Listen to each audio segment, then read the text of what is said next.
ABC, this is World News Tonight with Peter Jennings. Good evening. We begin with overseas news tonight. It appears that the violent tactics of the Yugoslav army have forced the Bush administration to change its mind.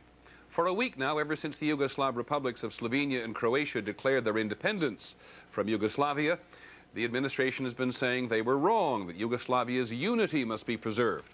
Today, the emphasis shifted. The State Department says unity should not be preserved by force. There is no evidence the Yugoslav army is listening, yet another ceasefire has collapsed. ABC's John Lawrence is in Slovenia. The Yugoslav Air Force dropped bombs and rockets and cannon at Slovenian militia targets throughout the day.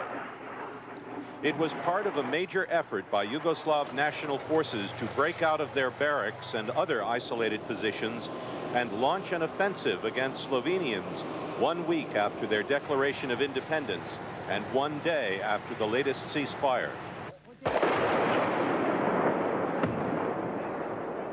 At the town of Shentil on the border between Slovenia and Austria, a Yugoslav army post came under fire from tanks captured by the Slovenians.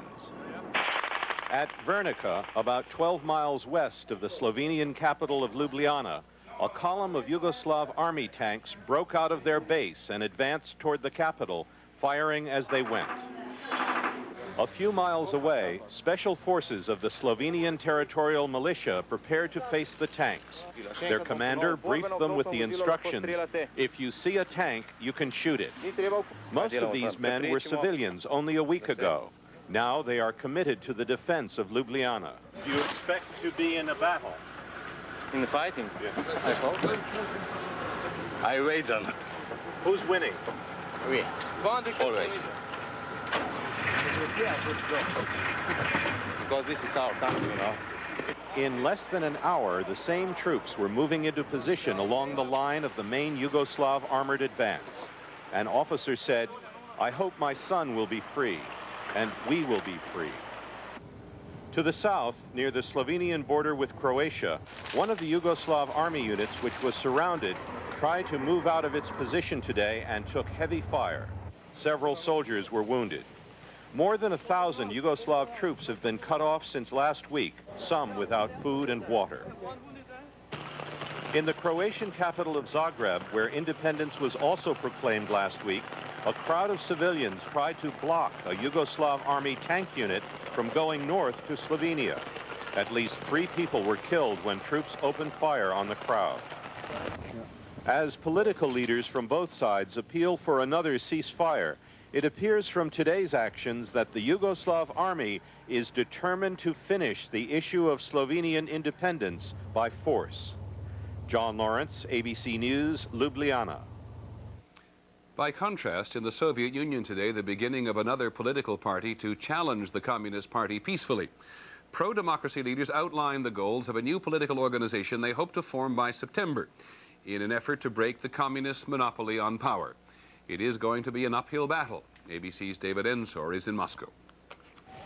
The symbols of Communist Party power are everywhere. 5 years after President Gorbachev said Soviet society must reform itself, almost all the important government jobs are still held by party officials. That is what the reformers are up against, and what they want their new political movement to change. What we are aiming at is to create a normal democratic party. Former Foreign Minister Shevardnadze, one of the 9 founders of the new movement, said he became involved because he fears a return to tyranny. It will set up a barrier to dictatorship. That is why the decision we have taken is so important. The reformers hope to tempt Gorbachev to quit the Communist Party and join their new movement. Gorbachev had nothing to say about that, but his spokesman said today that if the goals are democracy and reform, then that is a positive step. The new democratic movement's organizers hope to tempt millions more to quit the Communist Party. 2/3 of the Communist Party of the Soviet Union are people who totally disagree with the line of the Communist Party, who don't believe in communism. But the reformers' problem is that many who disagree with the party benefit from it with special privileges. And perhaps more importantly, they fear it. The party dominates in the army, the party dominates in the KGB, the party dominates in the Ministry of Interior and the armed forces of the interior. So in the final end, the party has the real power here. And it is a sign of how slowly things change here that some of the new movement's founders are still members of the Communist Party. And not until September, when they plan a special Congress, will they even decide whether to form a real political party. David Ensor, ABC News, Moscow.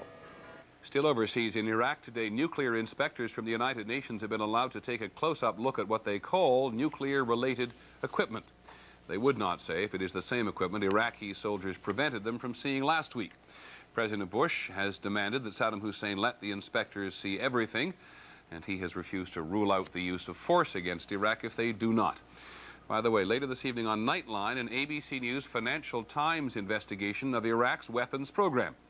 How a chemical plant in Florida provided Iraq with technology to make chemical weapons. The CIA and the FBI were informed, but apparently did nothing. More on Nightline. In a moment, some possible clues to what Judge Clarence Thomas, nominated to the Supreme Court, thinks about abortion. The garbage connection. Is the mob moving in on the recycling business? And finally this evening, volleyball on the beach. You'll find it is no place for amateurs. This is World News Tonight with Peter Jennings. Brought to you by the fun ships of Carnival Cruise.